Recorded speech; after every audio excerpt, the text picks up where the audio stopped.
Auntie Dodo here. Yes, the talking head is me. My niece did the painting. It's her voice. I'm dead, so voiceovers won't work. It's the best compromise we could think of. Happy listening. I woke up and it was political. I made coffee and the coffee was political.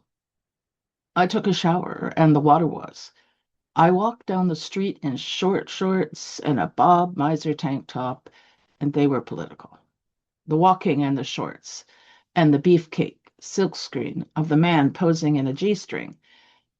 I forgot my sunglasses, and later, on the train, that was political. When I studied every handsome man in the car who I thought was handsome, was political.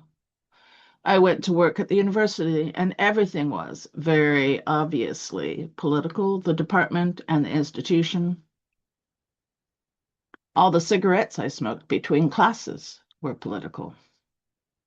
When I threw them, when I was through, I was blonde, and it was political. So was the difference between blonde and blonde. I had long hair, and it was political. I shaved my head, and it was. That I didn't know how to grieve when another person was killed in America was political. And it was political when America killed another person, who they were and what color and gender and who I am in relation. I couldn't think about it for too long without feeling a helplessness like childhood. I was a child, and it was political. Being a boy who was bad at it. I couldn't catch, and so the ball became political.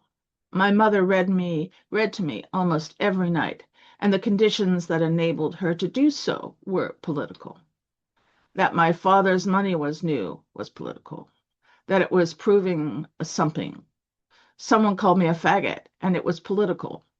I called myself a faggot, and it was political.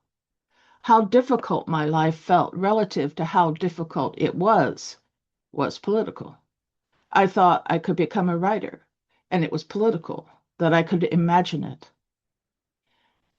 I thought I was not a political poet, and still my imagination was political. It had been this whole time I was asleep. Yeah, this piece is on being woke, obviously.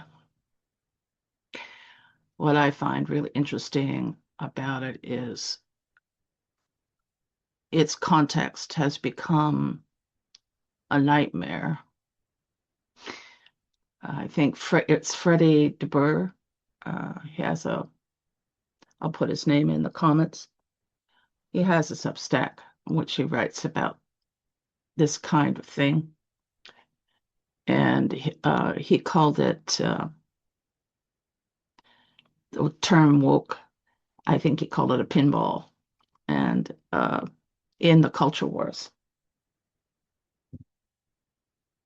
our need to compartmentalize into a single word, a feeling, is part of the problem. It obviates discussion. Now, it might be true that discussion is impossible during certain periods of time. Discussion between the Jews and the Germans during the genocide of World War II and the concentration camps was impossible. It later became possible only because the genocide or attempt at it didn't work in its entirety. But the current one in the United States, the war against people who have other than white skins, other than Anglo names, will also not be successful, not in the long run. It's been unfortunately successful for too many years already, but there you are. The question is, what can be done about it? Freddie deBoer talks about that in his Substack. One of the things he relates is a a fight over in 2016. It's from a piece he wrote called Woke and Anti-Woke, a False Dialectic. That I agree with. That and the idea that groups of people get angry and try to tear down somebody on the perceived other side of the culture war without actually understanding what it's about. It's a reaction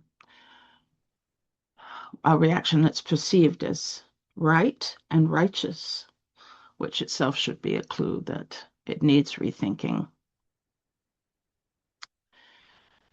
Anyway, I'm dedicating this to the people who might not call themselves woke, but in fact are aware of the place that they have in society as a complex interaction of privilege and obligation, and work each and every day to make their understanding of the world clearer and clearer. That's it for today. Link in again for more of Dodo's favorite poems.